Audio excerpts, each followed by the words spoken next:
안녕하십니까? 인생의 의문점들의 이정명 목사입니다.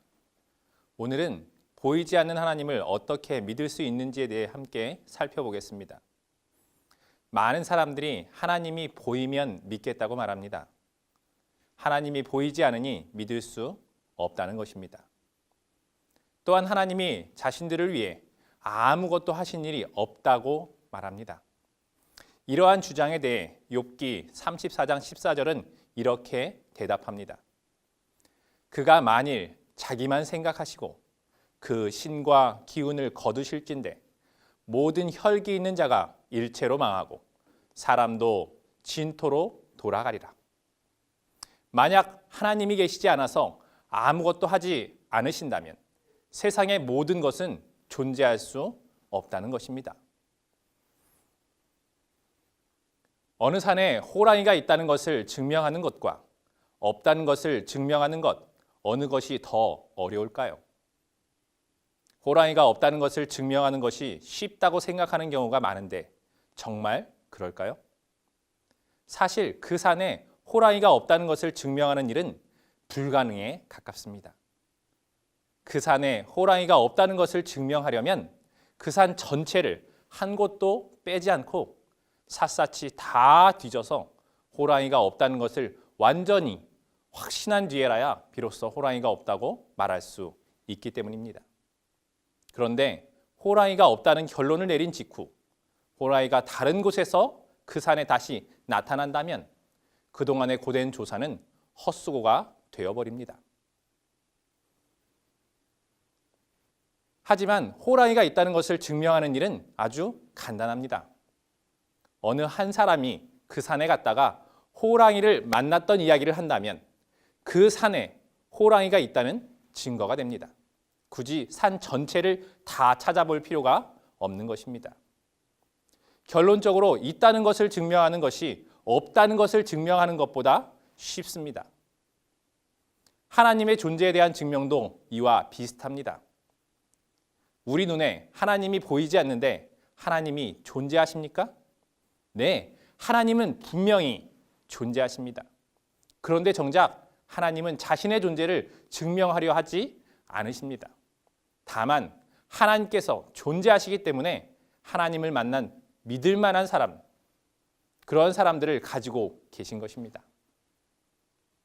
하나님을 만난 사람들을 하나님의 자녀라고 합니다. 요한복음 1장 13절에서 하나님의 자녀들이 누구인지에 대해 이렇게 적고 있습니다.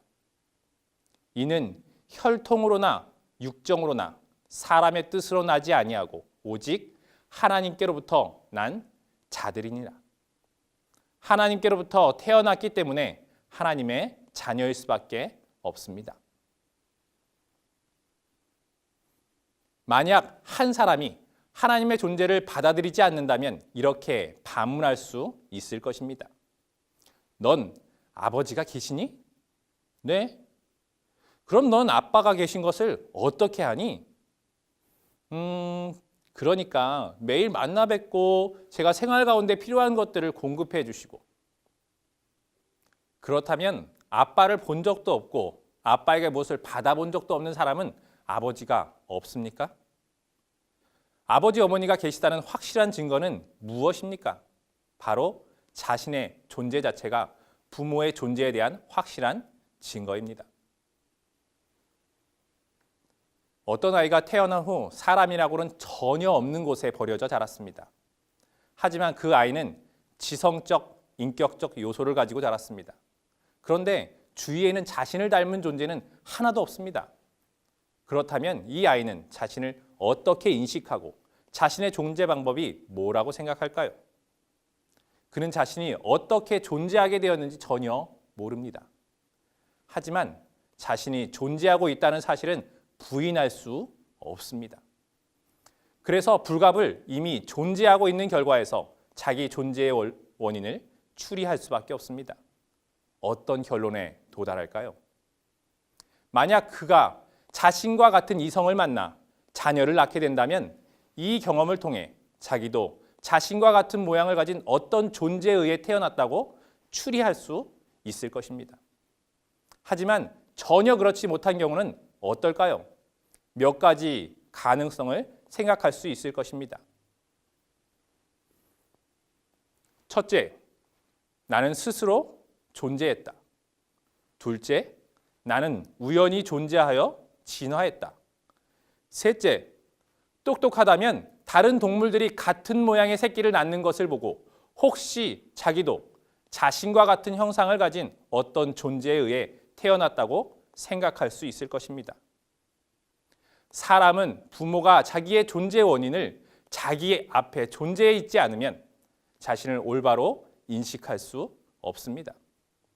바꾸어 말하자면 부모를 모른다는 것은 자기를 모른다는 뜻입니다. 마태복음 11장 27절에는 아버지 외에는 아들을 아는 자가 없다고 말하고, 요한일서 2장 23절에는 아들을 시인하는 자에게는 아버지도 있다고 기록하고 있습니다. 만약 자신이 누구의 자녀라는 것을 인정하지 않는다면 그것은 자신은 부모가 없다는 것을 주장하는 것과 같은 것입니다. 또한 그것은 자신이 존재하지 않음을 강변하는 것과 같은 어리석은 행동인 것이죠. 반대로 자신이 누구의 자녀라고 인정하는 것은 겸허히 자신의 존재를 받아들이는 것입니다. 사람은 스스로 자신의 존재를 정의 내릴 수 없습니다. 자신보다 세상에 먼저 존재한 자가 자신을 정의해야 하는 것입니다. 하나님은 인류의 아버지십니다. 자기가 아들인 사실을 시인하는 모든 사람에게는 아버지가 분명히 계십니다. 그러므로 자기의 존재는 하나님이 계시는가라는 질문에 대해 확실히 계신다라는 명백한 대답인 것입니다. 성경 곳곳에 족보가 있습니다. 성경의 족보는 인간 개개인의 존재 근거를 밝혀줍니다. 족보를 더듬어 찾아 올라가면 하나님께 이르게 됩니다. 신명기 32장 6절에 하나님이 우리를 지으시고 세우셨도다고 말씀하십니다. 아버지이기 때문에 그의 아들을 자기 형상과 같이 만들 수밖에 없습니다. 결론적으로 인간의 존재는 하나님이 계시다는 가장 확실한 변박할 수 없는 증명인 것입니다. 지금 우리의 눈으로 하나님이 보이지 않을지라도 하나님은 우리 자신의 존재를 통해, 우리의 부모의 존재를 통해 하나님이 계신 것을 분명히 알게 하셨습니다. 하나님이 우리의 아버지임을 고백하고 하나님의 자녀로서 행복한 삶을 누리게 되기를 소망합니다. 다음 시간에는 성경이 하나님의 말씀이라는 것을 어떻게 믿을 수 있는지에 대해 함께 살펴보도록 하겠습니다. 감사합니다.